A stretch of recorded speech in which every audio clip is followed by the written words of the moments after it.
Yes, we're going to test Blazor applications with Playwright. My name is Debbie O'Brien. I'm a senior program manager at Microsoft. I'm working on Playwright, advocating for Playwright. And I have with me Max Schmidt, and I'm a senior software engineer in the Playwright core team. And today we are showing you how to test Blazor applications with Playwright for .NET.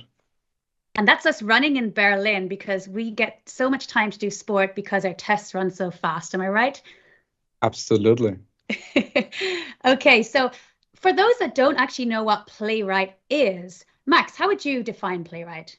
Now, Playwright is a very modern end-to-end testing framework to test modern web apps, and you can do it in any browser, any platform, any language you want. Like we are available in Node.js, we're available in Java and Python, and obviously where we are focusing today in .NET.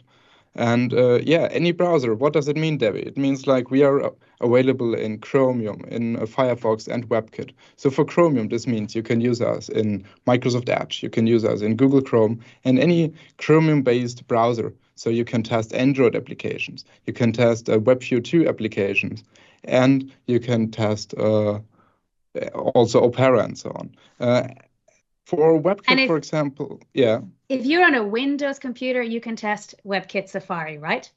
Yes, WebKit Safari. So usually if you're a QA tester and you're usually on Windows, it's hard to test WebKit. It's hard because WebKit is only available inside Safari normally. But with us, you can either do manual testing in WebKit, but you can also do automated testing by writing Playwright scripts for end-to-end testing. Excellent. And Playwright runs in full isolation. Now, how I define this is I write one test and then I write another test and nothing leaks in from one test to the other. How would you define isolation? Good point. Isolation is like from other end-to-end testing solutions. Usually after each test or after each test file, you restart the browser, right? And restarting the browser takes a lot of time, usually between 1 and 3 seconds. And what Playwright does differently is we have this concept of browser context. A browser context is an in-memory browser profile, which is fully isolated from other browser contexts. And each of the browser contexts has pages underneath. So you can easily represent multi-role testing scenarios by using multiple browser contexts. For example, you can log in on one page with your admin account and on the other page with a user account, and then write an end-to-end test and test against these both roles at the same time. Which is kind of really cool, and it kind of makes sure that there's no flaky tests, which means your tests are going to pass and you can have a great weekend, right? Absolutely, absolutely. So none of these tests then depend on each other since every test gets a different browser context. And that's available in all 3 browsers. Excellent. And one of the things I notice when I run my Playwright tests is that they are super, super fast, right? But how is it so fast? What's going on behind the scenes? So good point. So why are we fast? We mostly explain it by saying this concept of auto-waiting. Playwright has auto-waiting by default. This means when you have, for example, you click on a button, Playwright not simply clicks and then fails if the element is not there.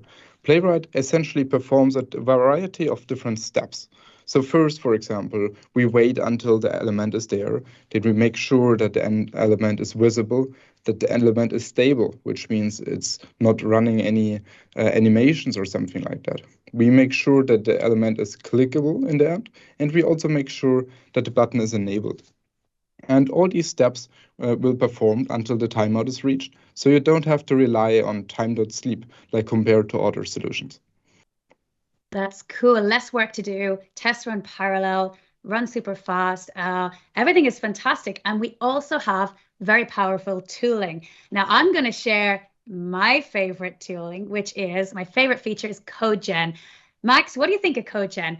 Like, just look at this, right? Basically, with CodeGen, I can set up like my application here, right? I've got this to-do app and I can literally start writing into that to-do. I'm going to write some tests, then I'm going to do the washing. And as I'm writing the test, you can see over here in the inspector window, my test is being created for me. I'm not writing any code. I'm literally clicking like what the user would do. And right before my eyes, that test is being created for me. And I can then copy it and put it into my editor. I mean, that is cool, Max. What do you think?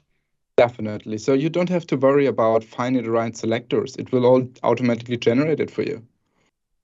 It's amazing. I love it. It's my favorite. What's your favorite tool? My favorite tool is Playwright Tracing. Let us show it to the users. So Playwright Tracing is a tool to essentially debug Playwright tests which run anywhere. For example, inside the cloud, which means on your CI. Playwright Tracing will, on the left side, list all the Playwright steps which got performed, like a fill, a press, a click, or whatever. And it will show us a small timeline at the top. And the most powerful thing, it will not show only a video or a screenshot, it will show you a snapshot of the site. So you can use Chrome DevTools to take a look at the snapshot. You can take a look at the CSS and the DOM structure before, during, and after a certain action. And on the right side, you will have a lot of debug information available. So all the arguments you pass to the call, and you see console, network, and also the source. So it will all the way down to the C# code, like which line performed which step. It's very cool. Like we recommend running this on CI when the test fails, but I love actually running it in development when I'm developing because I just get to see what's going on. It's kind of cool. Definitely. So Max, let's talk about Playwright and .NET. What is the .NET experience like and what's the Playwright experience like in .NET? So you can use Playwright with .NET in, as of today, 3 ways. So you can either consume it as a library, so you can write your own scripts, you can write your own .NET run programs, you can use it anywhere, like in .NET 6, 5, or .NET 4.8, but you can also use it with our available MS Tests and NUnit integrations. And MS Test, speaking of that, that's the integration where we are focusing on today, and we are writing a small test today. Yes, I love seeing live demos. Let's do it. What are we going to test? Let me share my screen at my terminal. So here we have a small terminal, and let's scaffold Where do we start? Let's scaffold a new MS Test project by saying like .NET new MS Test, and let's call this folder maybe Playwright test.NET conf. And what this gives us is a new MS Test project inside a Playwright test.NET conf directory. And we can open this folder once it's generated in our favorite editor, in our case, this one here, in our case, VS Code. So let's open it. So hang on a second. We're working with .NET in VS Code. Can we do that? Yes, absolutely. So there are extensions available for any language in VS Code and for C# as well. Amazing. So let me open it in full screen here. So as this project file got here generated and a small basic unit test and some global usings. The first step, what we want to do with this basic MS Test project is to install Playwright, right, Debbie? Yeah, I mean, can't run the test if you don't have Playwright. Yes. So let's install it. So it's essentially this. So this will install 2 things. It will first install Playwright, and it will also install the MS Test integration. And let's make sure that the project still builds. And then we can does it install the browsers as well? By default, not. So okay. Good point. Playwright is structured in a way that you need to install the library or like the stuff, how you consume it, and you need to install the browsers. The way how you install browsers is like in .NET that you have this bin directory, and there you have this powerful Playwright CLI. We will see it later. It's the way how you launch CodeGen and how you, for example, open WebKit on Windows. But it's also the way how you install the browsers. So we can do this here. Let's see, it's a bit hanging here. Let me open my new terminal. Maybe that helps. A lot of things are running on my machine. Installing our browsers, right? And which browsers are we going to get installed by default? Does it install all of them? So by default, it will install all the 3 browsers, which means like a Chromium, a Firefox, and a WebKit. I executed it here, so you see, and it was pretty fast, right? Because the browsers are already there. So this is a step you need to do on every CI run, or once you have installed it on your machine. So cool. Let's write our first test. Let's see. We have here our unit test. Let's jump straight over to the docs and grab here our example test, which we can run for this demo. Let's copy it in here. and fix the usings a bit and run this. Okay, so this is a nice easy test where we're basically going through the documentation site, the main page. We're looking for the Get Started button. We're going to click that Get Started button and it's going to go to the intro page. Simple as that. Yes, and it's making sure that the title is correct and the URL is correct, right? Yeah. So we executed it here with a .NET test, and it already passed. It said passed. Debbie, did you see a browser? I didn't see anything, like literally, no, there's no browser. Is it fake? Do you think it's fake? I mean, I wouldn't trust it. Would you trust it? I mean, No, I know I no, write no. great code, but I don't trust that. Definitely not. So let's try to make it headed. Headed is essentially the way how we launch it with a graphical user interface. By default, they are launched headless. So to do this, you can specify here this .NET setting by setting playwright.launchOptions.headless, and we set it to false. And then we should see a browser. Let's see. Okay. There is a browser. Go. This was quick, Debbie, right? I mean, it was too fast, right? I have no idea what went on. Yeah, let's make it a bit slower. So, oh my God, our tests are so fast that we're going to slow them down. Is that what you're saying? yes. Only to see that something is happening. So I set here the slow-mo to 1000, and this should run it again and delay every action by 1000 milliseconds. Just to prove to me that the test works. I like it. I like it. Yes. So now it's going to go slow, obviously, which is what we want. And here we go. We've got our browser. We clicked and we went to that page. Perfect. Yeah, still pretty fast. Anyways, cool. So you can run it in different browsers as well. You can, for example, here saying playwright.browser name. Should we run it in Firefox or in WebKit, Debbie? Oh, let's do Firefox. Firefox, okay. Let's say playwright.browser name Firefox and execute the same. And this will essentially spawn a Firefox instance. Nice. Here we go. Look at that. You can see the difference in the browser. It was very fast, but I saw it. Yeah. We can first come to a little debugging utility and show that to them by saying await page.pause async. What this does, it will pause the test execution. So you can debug it by using DevTools, by seeing the logs, seeing the playwright actions, and you can also step through them. Which is kind of nice. So if you do have any errors, you can go through it step by step and figure out what's going on. Yes. Excellent. So this is going to launch up my browser. And from there, I'm going to see the browser, but I'm also going to see the inspector like the CodeGen, right? Yes, you should see it. Let me, we're all up to date for restore.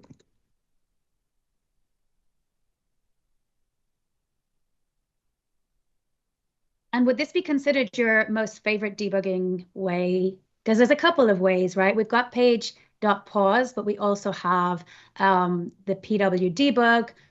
What's the best way to debug? The best way to debug, it depends where you run it, right? If you run it remotely, then using playwright tracing. If you run it locally, using the built-in debugger.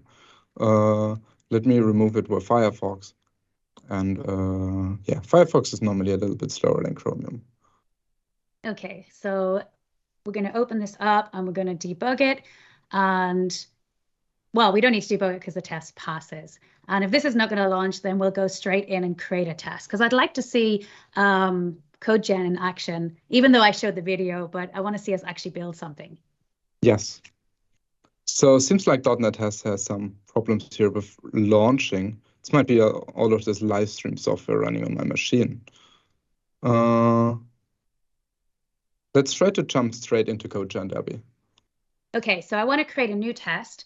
And this is our most favorite way of creating a test. Now, you could totally go to the file and just write all the code yourself. Like, totally okay to do that.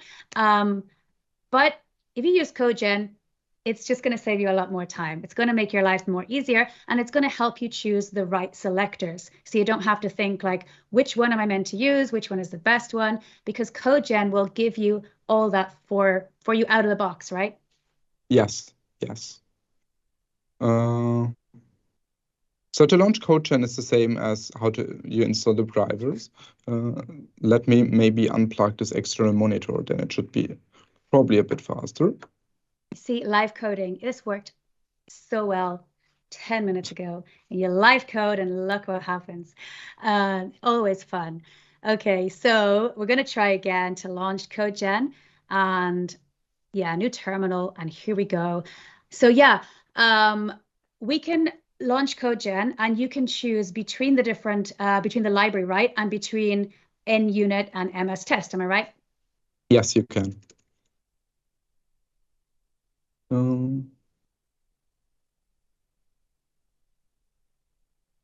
So while that's launching, if this doesn't launch, then Will can just push that test because we've already created a test. So we can push that test to GitHub and run it on CI. Should we go ahead and do that, or we see if streaming live demo continues to cause us issues? Something is happening. Oh, it's happening. It's happening. Look at that. The external monitor. It was all the external monitor's fault. Okay, so we have a browser window. That's what gets launched. And we have the inspector window. That's great. We've zoomed in there. Excellent. So we've now gone to that page, .NET Podcasts site, because that's what we put in the terminal. So now we can start writing our test. This one is Blazor based, right? This one is Blazor based, so it's all available on GitHub. Okay, so let's write a test, Max. Yeah, so what we see on the right is CodeGen, right? You can select your target here. In this case, we want to use MS Test. Let's do this. This will give us a small test. So, and let's write a small test by, let's see, going here a little bit more down. While we hover over these elements, it will show you all these selectors, as you can see. Let's go first to discover more. And then we see a lot of podcasts, right? For example, Hello World and Maui and ASP.NET Monsters, all are pretty interesting. Debbie, what's your favorite podcast? I mean, .NET Rocks by Richard Campbell, of course. Very nice, very nice. Well, Did you know we have a Playwright one on there? I did not. That's cool. And let's make an end-to-end test. Let's say we want to make sure that this text is there, right? Let's click on it. So for the future, for later, these selectors are there. We will later transform it into actual assertions. And let's make sure this listen later feature works. So I've seen that on this site, a new feature got introduced recently. You can go to each podcast and you can click here on this listen later thing. And exactly, because we're at a conference, so we don't have time to listen to this podcast right now. So you want to click on later, and then it should be in that listen later. But look, as you're hovering, right? I just want to pause there. Get by role, area role link, listen later. So it's giving you all that, and it's making sure your site is accessible, isn't it? Exactly. So by default, it's using these ARIA role selectors, which are basically actionability selectors. So if you go to listen later, then we want to make sure this podcast is there, right? So let's click on it again. Sure do. To have here these clicks, and that's all what got generated. We can open it here to see it. So we go into the site, and then we are click on Discover More and the .NET Rocks podcast. Then we have these two clicks, which we want to convert into assertions. And we click on this Listen Later. And then we are going on the Listen Later tab on the actual site. And then we actually want to make sure, again, it's there. So let's copy this and make it a real test. Let's go back into VS Code. So let's close CodeGen and paste our test in. Let's close this and make it a real test. Let's say this here. So now what we want to do is make sure, like the headings, because the user's not going to click on that heading to make sure .NET Rocks exists. That heading, we want to put an assertion and say, expect that to be visible on the page, right? Exactly. And each assertion, each expect statement, like we have a lot of assertions available, as you can see here. So to be checked, disabled, empty, like for us, it was important to be visible. You can also use to be hidden, and you can negate them with dot not as well. So let's use here to be visible. They will retry, like these are async expects, right? Async assertions. So they will retry over and over again, either until the condition is met or until the timeout is reached. So let's do the same here and then see if our test passes. I mean, it should pass because Cogen wrote it, so it should be fine, but you never know, especially since we made some changes. Gotta make sure it actually works. Yes. So And what I love about the locators here, while you're running that test, I'll just explain.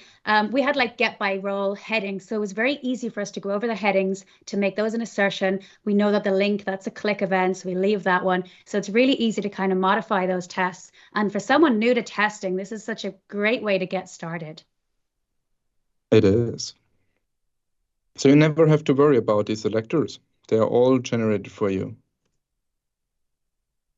This is why I told you, Cogen is my favorite feature. I love it. And here you see past one. Oh, it passed. And I didn't see anything because it was running headless, right? Yes. So this is amazing. So what do we do next, Debbie? I mean, obviously, like I want to make sure that everyone can listen to .NET Rocks and listen to my podcast and that test works and nobody comes along and breaks my code. So I don't want to run that test locally. I want to run it on CI. And we have an option for that. And I don't know how much time we've got to get it up and running, but I think we already created one and we pushed it to GitHub. Am I right, Max? We did. Let me quickly open this so we can take a look. So let's open GitHub. Here we are. And let's open my account. We're using GitHub, right? But it works on all CIs. So, you can run your tests on any CI that you want, but we like GitHub. So we're going to run it on GitHub just by using a GitHub Actions. Exactly. So, and here we have our .NET Conf demo. And this is essentially the same as we had before.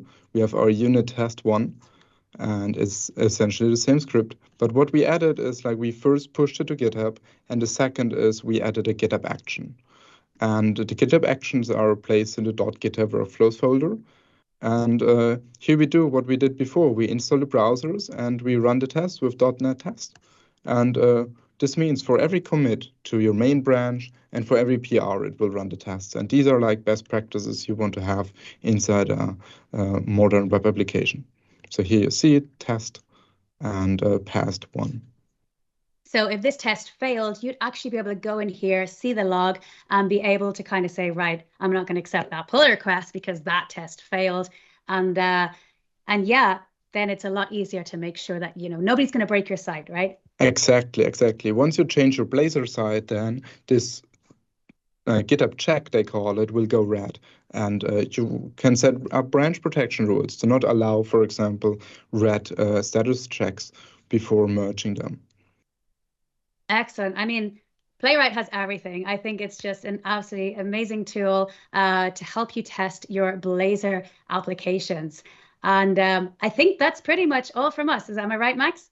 This is right. So for any further questions, go ahead, check out the documentation. We have them for writing, running, generating them, for debugging them in the cloud, and for using them with MS Test and NUnit. And we have a lot of guides as well, which cover a lot of scenarios. Excellent. So this has been so much fun. The .NET experience with Playwright is absolutely amazing. Back to you, Richard.